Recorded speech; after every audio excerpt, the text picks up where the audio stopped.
শতরূপে সারদা মাতা ঠাকুরানী স্বামী বিবেকানন্দ দৃষ্টিতে পরবর্তী অংশ। রামকৃষ্ণ মিশনের প্রবীণ সন্ন্যাসীদের সূত্রে জানা যায়, স্বামীজি এদেশে ফিরে এসেও কলকাতায় শ্রীমায়ের স্থায়ী বাসস্থানের জন্য জমি ক্রয় এবং গৃহ নির্মাণ সম্পর্কে গুরু ভাইদের সঙ্গে মাঝে মাঝেই আলোচনা করেছেন। এমনকি এখন যেখানে মায়ের বাড়ি, সেই বাড়িটিও স্বামীজি সম্ভবত দেখে রেখেছিলেন এবং ওই জমির মালিক কেদারচন্দ্র দাসের সঙ্গে তাঁর কথাবার্তাও হয়েছিল।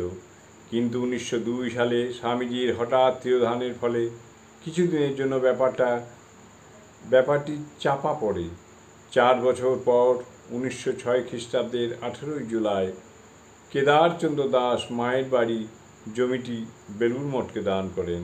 1907 খ্রিস্টাব্দের শেষ দিকে স্বামীজি গ্রন্থাবলীর বিক্রয়লব্ধ সঞ্চিত 2700 টাকা আরও কিছু অর্থ ঋণ করে স্বামী শারদানন্দ বাড়ি তৈরির কাজে লাগেন।